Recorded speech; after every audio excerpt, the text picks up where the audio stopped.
Julie Robertson from CNN International, and I'm here at Laval de Saint-Barth.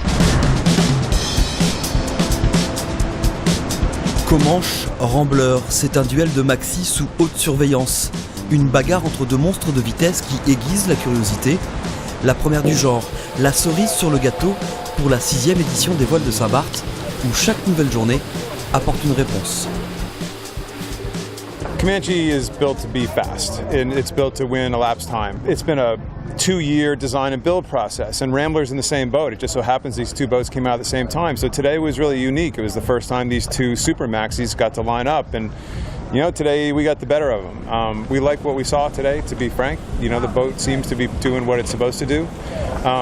Yeah, so anytime you kind of beat your arch rival, it's a good day, but we also know that there's a long ways to go. So plenty more to happen.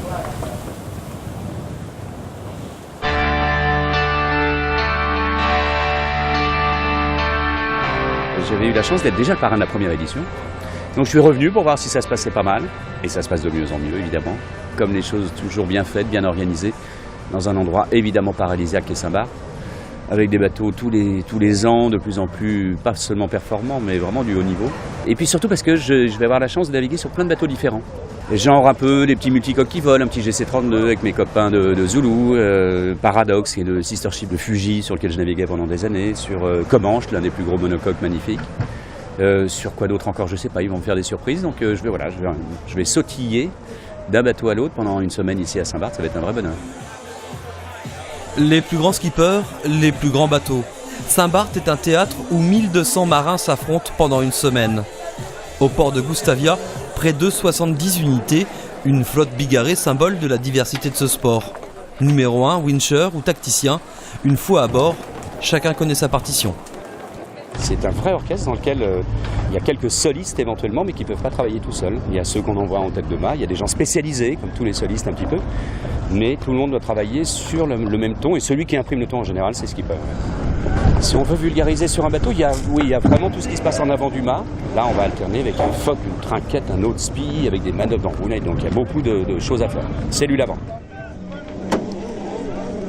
Derrière, on a la puissance. Là, c'est la puissance musculaire de tous les gros bébés. Ils sont bien nourris, hein. Il y a de la viande sur les os ici. Après, on arrive avec des postes un peu plus précis de trimmer, justement. Une personne en général qui va passer d'un côté à l'autre pour le trimmer de voile d'avant. On recule encore un petit cran, on arrive à la grand voile, qui est très près du barreur, parce que la grand voile, c'est vraiment ce qui va équilibrer le bateau aussi, beaucoup. C'est comme un immense gouvernail qui est dans l'air.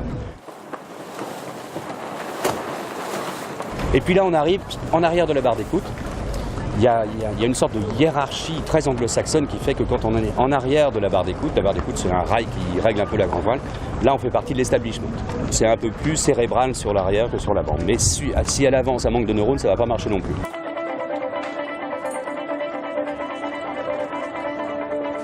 « 8 heures. Comme chaque matin, il flotte une certaine effervescence sur le quai.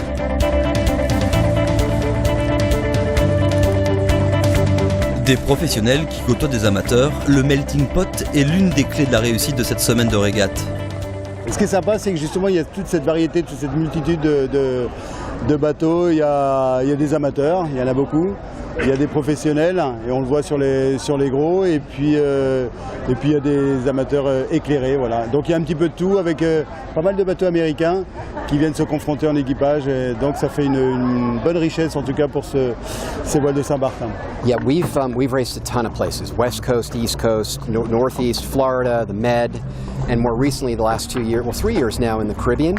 And it's probably been the nicest weather, most predictable weather, probably some of the prettiest scenery. And I got to say, the voile here is probably one of the better run races. They do a really great job of getting everything organized and getting everybody out on time, which makes it better.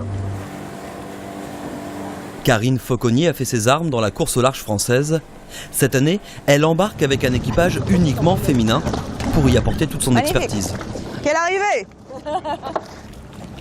Je fais plus le rôle de coach en fait, un petit peu aussi. Le premier jour, je ne suis pas sûre d'avoir été au top de la vitesse du bateau. Hier, on allait beaucoup mieux en vitesse, on a trouvé un petit peu mieux les réglages. Moi à la barre et puis les filles au réglage des voiles. On a vachement progressé en manœuvre. Je leur ai fait faire des trucs qu'elles n'avaient jamais fait, donc je suis assez fière d'elles.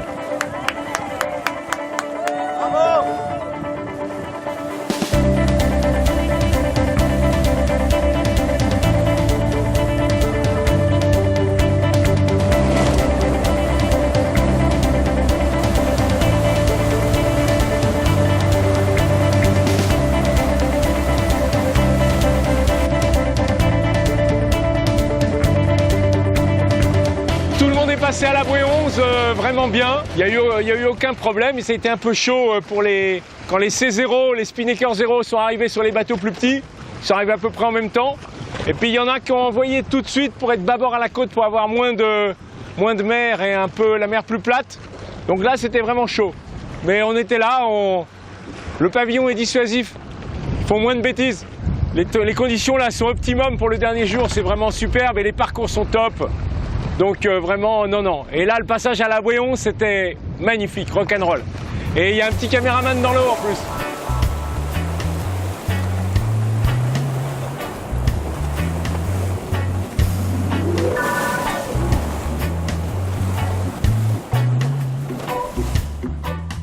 My favorite thing about racing in St. Bart's, I really enjoy the around the island racing. Going the navigational challenges that are presented.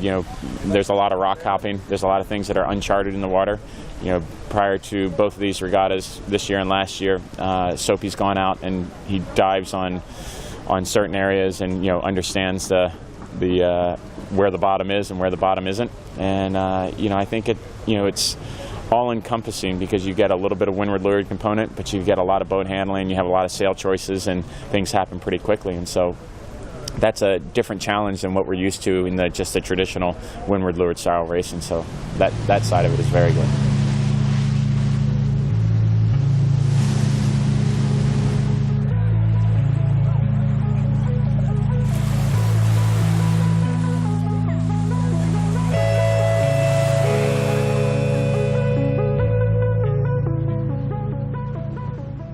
C'est un endroit magique parce que franchement, je pense que c'est une des plus belles îles des Caraïbes. Parce qu'à la fois, il y a du relief et il y a des plages vraiment fabuleuses. Il y a pas mal d'îles et de petits rochers autour qui font que les parcours peuvent être variés et tout en étant très techniques. Nous, on a la chance, quand on navigue, d'aller dans des très très beaux endroits dans le monde entier en général. Et c'est vrai qu'on a parfois la frustration de ne pas pouvoir visiter, de ne pas pouvoir en profiter. Donc ça, c'est vrai que là, demain, ceux qui veulent peuvent aller se promener, aller se baigner, aller faire de la plongée, aller faire du bateau, pourquoi pas. Mais de faire autre chose que du bateau, de visiter, c'est vrai que moi je pense que c'est une bonne chose. Ouais.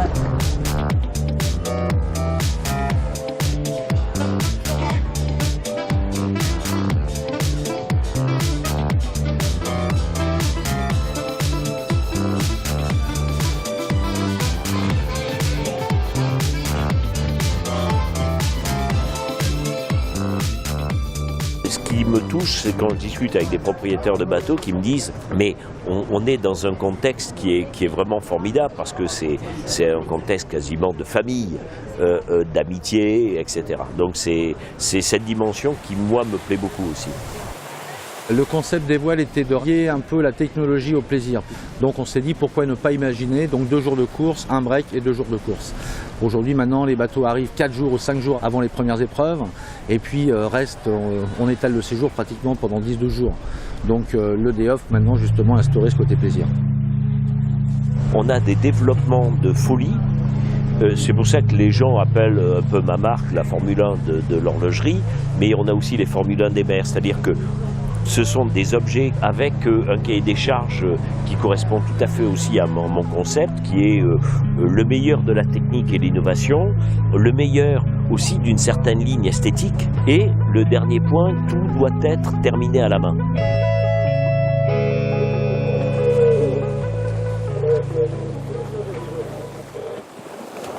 Au fil des ans, au fil des milles, les voiles de Saint-Barth se sont imposées comme un événement incontournable du calendrier des régates internationales. Préparateur et signal, flag, papa. À 25 secondes. L'enjeu sportif est bel et bien présent sur le plan d'eau. Il y a le comité de course qui est au départ, on est des arbitres désignés par la Fédération française de voile pour cette épreuve. Il y a des bateaux très affûtés, des marins de renom, et puis d'autres qui viennent qui ont un peu d'autres niveaux, et tout le monde vient pour se faire plaisir sur des parcours qui sont quand même très variés autour de Saint-Barthélemy, voire jusqu'à Saint-Martin. Les départs s'enchaînent avec une nouveauté qui fait du bruit, établir le record sur un parcours aller-retour jusqu'à l'île Tintamarre. Objectif atteint chez les trimarans par FedoCube en moins de 2 heures, à la vitesse moyenne de 22 nœuds.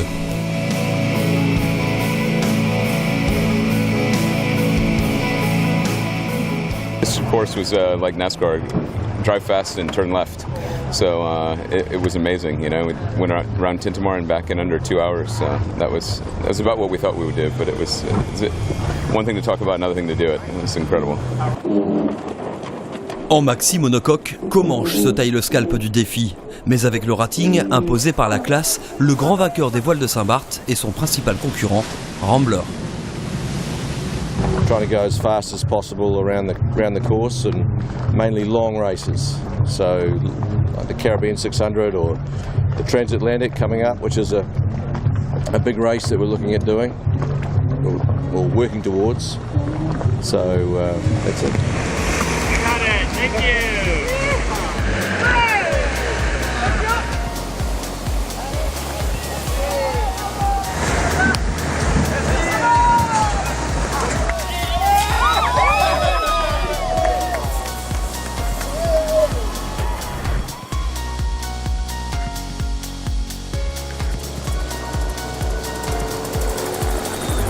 Montée en puissance exceptionnelle, des conditions parfaites. Reconnaissance de la course avec Comanche et Rambler. Premier match mondial. Donc un bateau qui vient spécialement d'Australie pour courir les voiles de Saint-Barth. Effectivement, c'est rassurant. Ça veut dire que bon, l'avenir va apporter quelque chose de sympa. Et on risque d'avoir des plateaux de plus en plus performants. Donc ça, parfait, quoi.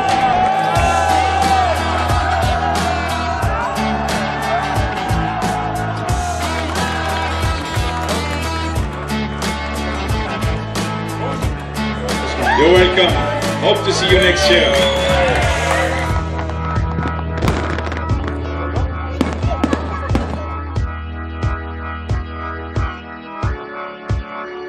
I think it's just going to be real classic, good Caribbean sailing, which is what we're hoping everybody enjoys and comes back for more next year.